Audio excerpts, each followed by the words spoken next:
Olá, meus irmãos, eu sou o PH Pereira, do canal Teologizando. Nós vamos dar sequência à nossa rápida série sobre a congregação cristã no Brasil, né? Nós estamos analisando alguns equívocos, alguns eh, erros doutrinários, alguns pontos que eles apregoam sem uma análise exegética séria dos textos, e nós estamos aqui, com a graça de Deus, analisando esses textos, tá bom? E para tanto, para o vídeo de hoje, eu gostaria de destacar mais um pontinho errôneo da congregação cristã no Brasil. Eu preciso também deixar um detalhe interessante, que nós estamos analisando apenas os equívocos de interpretação, tá bom? Aqueles erros doutrinários que eu julgo que não mexem nos fundamentos, tá? Que são, digamos, secundários. O primeiro ponto, nós analisamos sobre a forma de oração, que eles dizem que o correto é sempre orar de joelhos.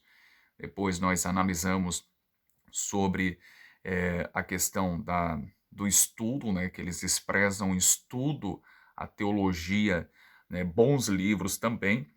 Nós vamos analisar agora acerca da saudação. Portanto, nós estamos analisando as questões, digamos, mais secundárias. Eu ainda vou entrar no campo daquilo que eles mexem nas questões primárias, fundamentais, essenciais da fé cristã. E eu vou chegar lá, tá bom?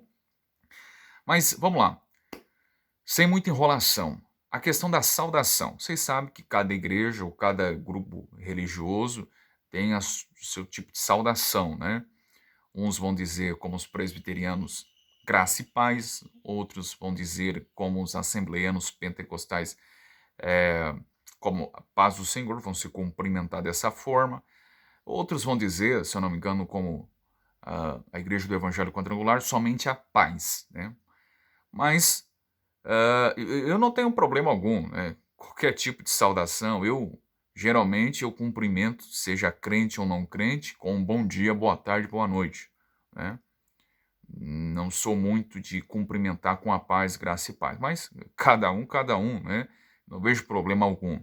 Se alguém falar paz do Senhor, não vejo com problema algum. Eu sei que geralmente quem se cumprimenta com a paz do Senhor se identifica mais como pentecostais assembleanos, mas não vejo problema algum não, tá? Mas, para os da congregação cristã no Brasil, isso não é correto. O correto é cumprimentar com a paz de Deus, tá bom? Paz do Senhor, paz, graça e paz, entre outros, não é correta. A forma correta de se cumprimentar os irmãos é a paz de Deus, tá? O argumento deles é sem fundamento, é, porque eles vão dizer que senhores existem muitos no mundo, né?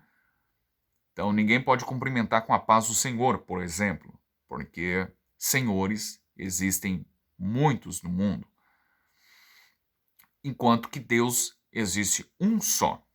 Mas me parece que o apóstolo Paulo, na primeira carta aos Coríntios, capítulo 8, versos de números 5 e 6, ele destrona essa argumentação, quando ele diz assim: porque ainda que haja também alguns que se chamem deuses, presta atenção aqui, quer no céu, quer na terra, como há muitos deuses e muitos senhores.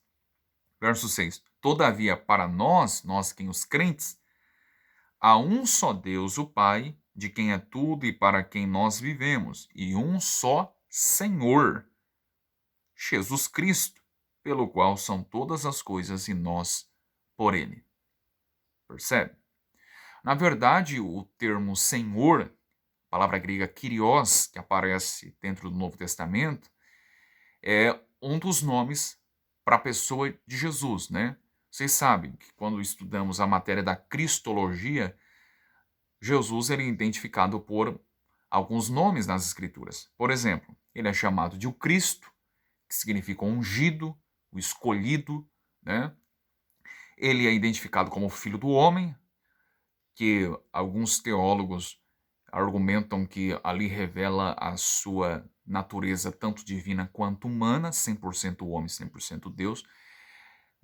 E também filho do homem pode significar que ele é o filho de Deus na forma humana, tá? Mas ele também é identificado como Senhor, palavra grega Kyrios. Mas eu preciso destacar alguns pontos. Quando a palavra Senhor aparece no Novo Testamento, ela, dependendo o contexto, ela não tem o mesmo significado, tá bom? Por exemplo, o Senhor era usado no contexto do século I como uma forma educada, respeitosa para uma pessoa, tá bom? Quando alguém chegava para Jesus, por exemplo, chamando-lhe de Senhor, não significa que essa pessoa, às vezes, se referia ou reconhecia Jesus, a sua majestade, a sua soberania, o seu senhorio, mas apenas estava tratando Jesus de forma respeitosa, tá bom? Como um senhor. Esse era um termo de respeito no contexto do século I. Creio que até hoje, né, quando encontramos pessoas de respeito, nós os chamamos de senhor. Algumas pessoas não gostam de ser chamadas assim, mas é uma forma de carinho e de respeito, né? Não necessariamente que a pessoa é uma pessoa idosa, mas uma forma de respeito. No contexto do século I, o senhor também se referia a alguém que era comprador de escravos. Isso acontecia em praças públicas, havia um quiriós ali e havia uma multidão de dulos de escravos que eram comprados. Então, é o sentido de senhor, um comprador de escravos.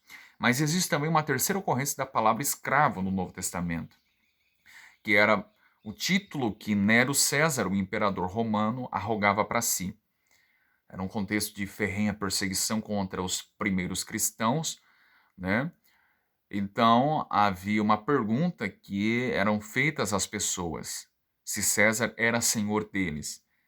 E se os crentes dissessem que não, os crentes obviamente eram mortos, né? Se tornavam mártires.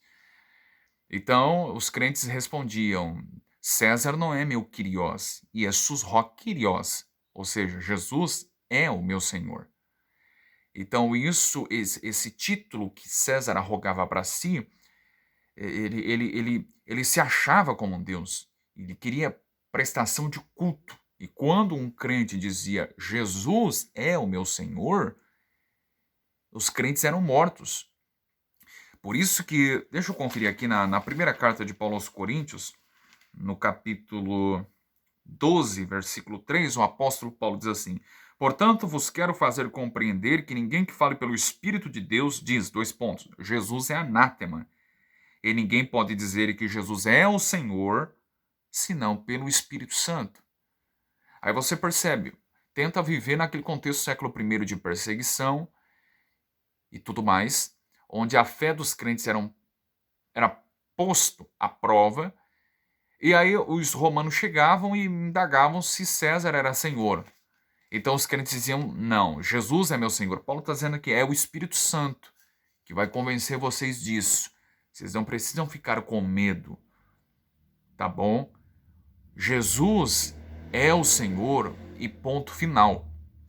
Então os crentes, impulsionados e fortalecidos pelo Espírito Santo, eles chegavam e diziam, Jesus é Senhor. Paulo está dizendo aqui, ninguém fala Jesus é Senhor se não for pelo Espírito Santo, porque o Espírito Santo, ele capacitava esses crentes para chegar diante dos romanos e César ouvia essa declaração dizendo, Jesus, somente Jesus é meu Senhor, não é Nero, não é ninguém. Ele é o meu soberano, ele é o meu Senhor.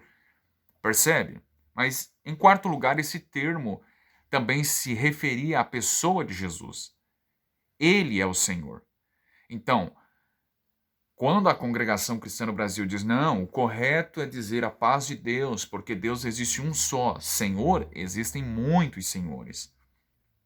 Então, ela desconhece a matéria da cristologia, desconhece esse termo dentro do Novo Testamento, que era um termo aplicado e é aplicado também à pessoa de Jesus. Jesus é chamado de Senhor.